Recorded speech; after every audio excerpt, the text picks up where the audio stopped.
New T V کے شو سے اندازہ ہوا کہ کچھ فائدہ نہیں علماء کے پاس جانے کا.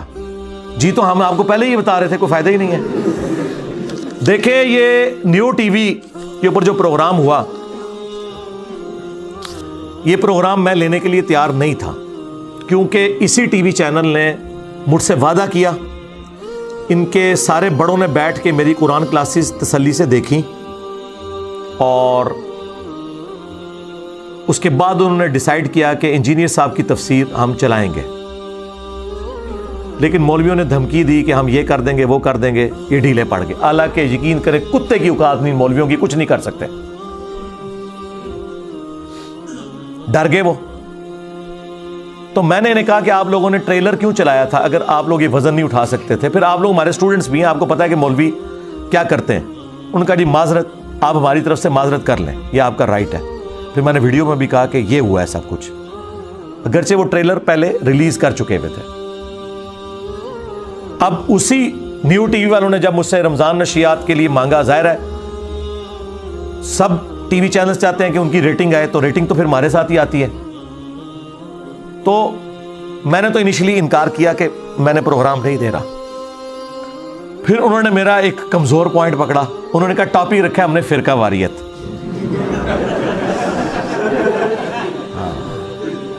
اس ٹاپک کے اوپر آپ نا علماء کے ساتھ آپ کو بٹھائیں گے. مجھے یہ نہیں پتا تھا پینل کون ہے, کتنے لوگ ہوں گے. اگر مجھ سے پوچھتے تو میں کہتا یار بس 2-3 بندے رکھو نا یار, 6 بندے رکھو گے تو میری باری بیچ میں کہاں سے آئے گی, اور میں اسٹوڈیو سے باہر بیٹھا ہوں.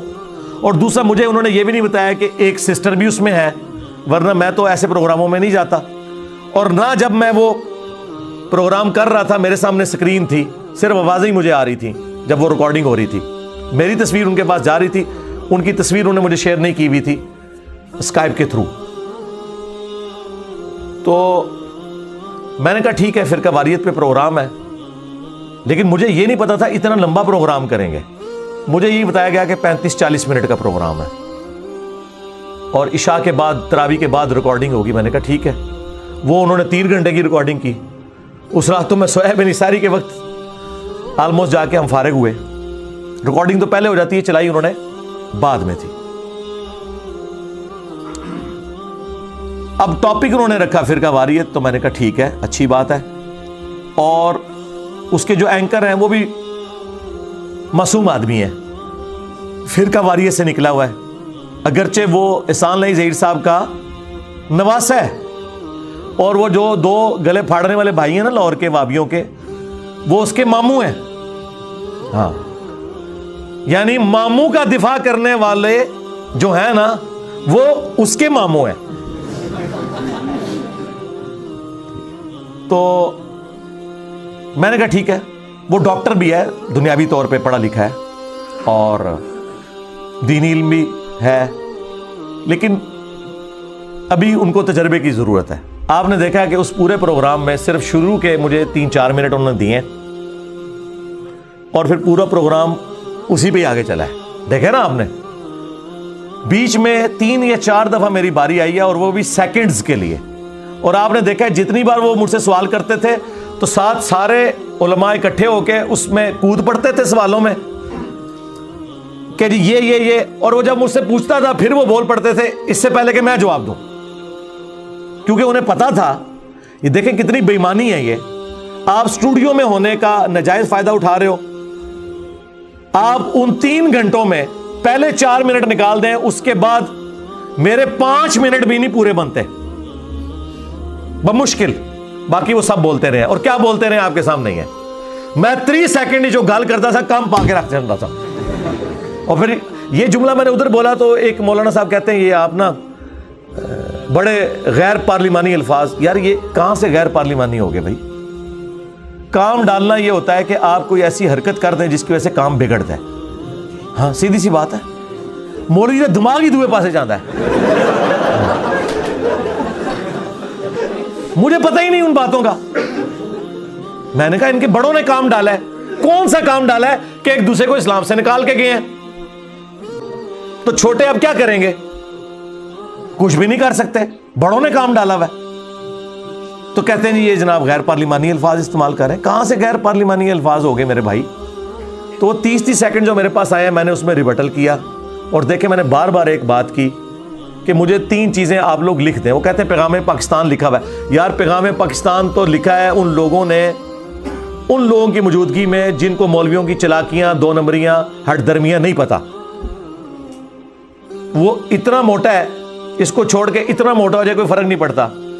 اگر آپ پیغام پاکستان میں یہ لکھتے ہیں کہ ہم ایک دوسرے کو کافر نہیں کہتے، اس سے آپ نے کیسے رزلٹ نکال لیا کہ ایک دوسرے کو مسلمان سمجھتے ہیں؟ وہ یہ کہتے ہیں ہم نہیں کہیں گے، کافر ہے پر کماں گے نہیں، لڑائی نہ پوے. سمجھ آئی؟ یہ فرق دیکھا آپ نے؟ تو میں نے کہا تھا پھر جملہ اس طرح لکھے. اس کو وہ کیا رنگ دے رہے ہیں جی آپ کی مرضی سے لکھا. او بھائی کسی بھی لے مین سے پوچھے وہ یہی ڈیمانڈ کرے گا آپ سے. یار آپ کے بڑوں نے جب اسلام سے نکالا تھا تو میری مرضی سے نکالا تھا.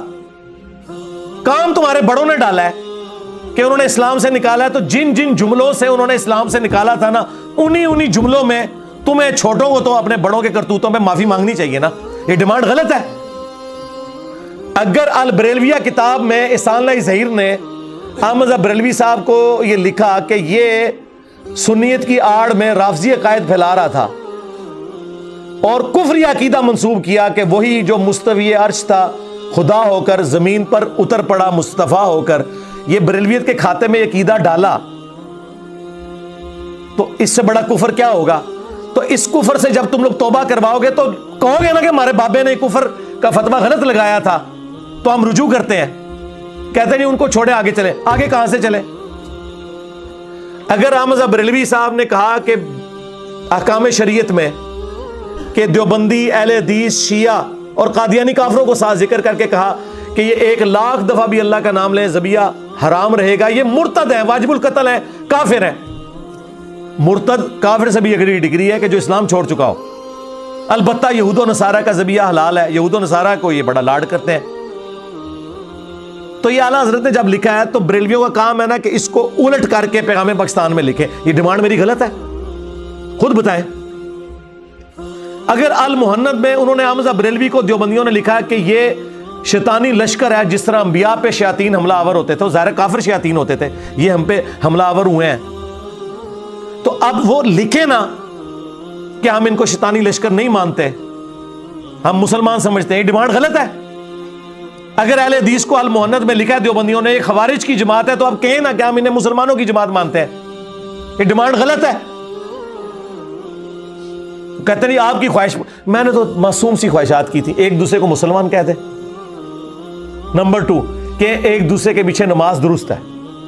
اور نمبر 3 جو ان کے لیے زیادہ موت ہے کہ چندہ ایک دوسرے کو دے سکتے ہیں، ہائے، جس میں ان کی جان ہے. اور میں نے کہا تھا ٹائم قیامت تک ہے. جس دن یہ تحریر سامنے آ گئی میں اپنے آفیشیل پیج سے شیئر کرواؤں گا، اور وہ تمام ویڈیوز جس میں نے آپ کے بزرگوں کی غلطیاں ہائی لائٹ کی تھی نا، وہ میں ڈیلیٹ کر دوں گا. یہ کاغذ آنا چاہیے سرکاری سطح پہ، ایڈوب فوٹو شاپ میں بنا کے نا بھیج دینا. ہاں، اس لیے میں اس کے ساتھ جوڑوں گا کہ ویڈیو میں بھی آ کے آپ کے بڑے کہیں، اور بڑے وہ جن کی شے ہے عوام کے اندر، اور ان الفاظ کے ساتھ کہیں. یہ چلاکی بڑی کرتے ہیں. پتہ کیا کہتے ہیں؟ اگر کوئی بریلوی شرک نہ کرتا ہوا تو وہ مسلمان ہے. ہم دیوبندیوں کو بھی مسلمان سمجھتے ہیں، بریلویوں کو بھی سمجھتے ہیں. جا دفع ہو جا، آج کے بعد اب دین کی بات نہ کر. جا، تیرے اس چیلنج کا بھی جواب دیتا ہوں. کوئی بریلوی ہو، کوئی دیوبندی ہو، کوئی اہل حدیث ہو، اگر انہوں نے اللہ کی ذات کے ساتھ شرک نہ کیا ہوگا، اپنے گناہوں کو بھگت کے جنت میں چلا جائے گا. اور بریلوی کہیں گے اگر کوئی اہل حدیث گستاخ رسول نہ ہوا تو، اگر کوئی دیوبندی گستاخ رسول نہ ہوا تو، ایڈی شرطاں لاندے جنا. او دا مطلب یہ ہوتا ہے کہ اے چونکہ اے نہیں نے یا اے ہے نے، لہذا فتویٰ او والا لگے گا. تو اس لیے میں نے کہا تھا غیر مشروط. آپ نے سنا اس میں غیر مشروط، اور وہ آخر وقت تک تیار نہیں ہوئے اس کے اوپر کہ ہم یہ تحریر لکھوا سکیں گے. اس کا مطلب ہے کہ وہ مانتے ہیں. اور دیکھیں معصومیت کتنی ہے کہ وہابیوں کے مولانا صاحب بیٹھ کے کہہ رہے ہیں ہمارا تو بریلویوں کے ساتھ علم غیب پہ کوئی اختلاف ہی نہیں ہے. ہائے میں صدقے جاواں، میری نفرت کس طرح پائی پائی بڑھے جے. تو اس کے جواب میں نے کہا تھا شاہ صاحب جب آپ یہاں سے نکلیں گے نا، آپ کی عوام اور آپ کے مولوی آپ کو جواب دیں گے. یہ شاہ صاحب ان کے بڑے علماء میں سے، میں بڑی عزت کرتا ہوں کیونکہ وہ ہمارے استاد مولانا اسحاق صاحب سے بڑی محبت کرتے ہیں، اور